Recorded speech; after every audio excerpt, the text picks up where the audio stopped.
আসসালামু আলাইকুম, আমি নাদিয়া। সবাইকে আমার রেড চিলি চ্যানেলে স্বাগত জানাই। বাজারে আলুর দাম একদম কম। এখন আলুর দম খাবো না তো খাবো কবে বলেন?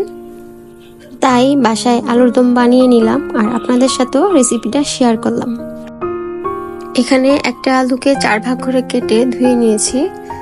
আলুগুলো আমি ভেজে রান্না করব, এজন্য এখানে হাফ চামচ হলুদের গুঁড়া দিয়ে দিলাম, হাফ চামচ লবণ দিয়ে দিলাম। এগুলো ভালো করে মিক্স করে নিতে হবে।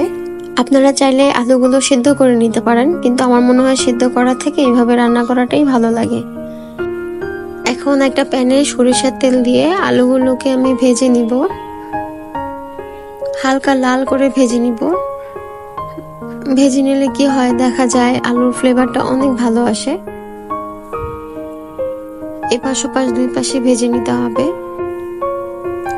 এরকম একটা কালার আসার পরে আলুগুলো আমি নামিয়ে ফেলবো।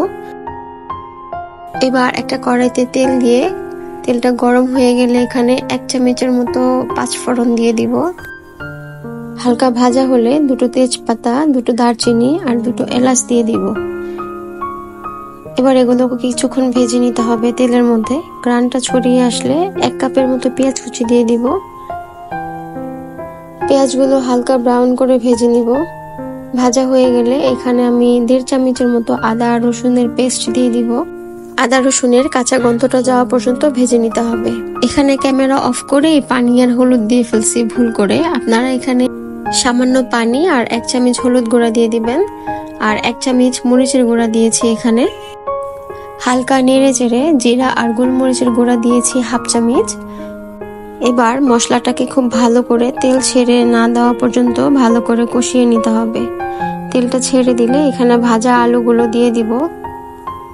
ভাজা আলুগুলো দিয়ে এখানে মশলাটার সাথে ভালো করে আলু মিক্স করে নিতে হবে। মশলার সাথে আলুটা খুব ভালো করে কষিয়ে নিব। এখানে আপাতত পানি ব্যবহার করব না। 2-3 মিনিটের মতো কষানো হয়ে গেলে এখানে আমি 3 কাপের মতো পানি ব্যবহার করব।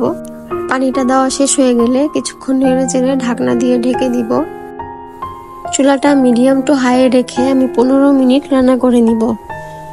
15 মিনিট পর দেখেন আমার মশলার কালারটা কত সুন্দর হয়েছে এবং মাখা মাখা হয়েছে। নামানোর আগে এখানে আমি 2 চামচ টমেটো সস দিয়ে দিব।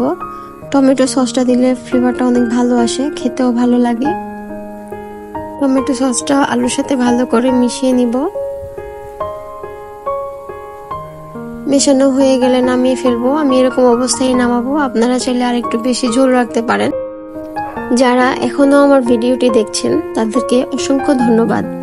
ভিডিওটি দেখতে দেখতে যদি ভালো লেগে যায় তাহলে প্লিজ একটা লাইক দিতে ভুলবেন না। চাইলে আপনি আমার চ্যানেলটি সাবস্ক্রাইব করে রাখতে পারেন, আর বাসায় রান্না করে কমেন্টে আমাকে জানাতে পারেন। এই আলুর দম আপনি পরোটা, লুচি অথবা পোলাওর সাথে খেতে পারেন। খেতে কিন্তু অসাধারণ লাগে। বাসায় অবশ্যই আপনারা ট্রাই করে দেখবেন। আমার আলুর দম একদম রেডি। এবার নামিয়ে গরম গরম পরিবেশন করে নিব। আজ এই পর্যন্তই। সবার সুস্থতা কামনা করে আল্লাহ হাফেজ। আসসালামু আলাইকুম।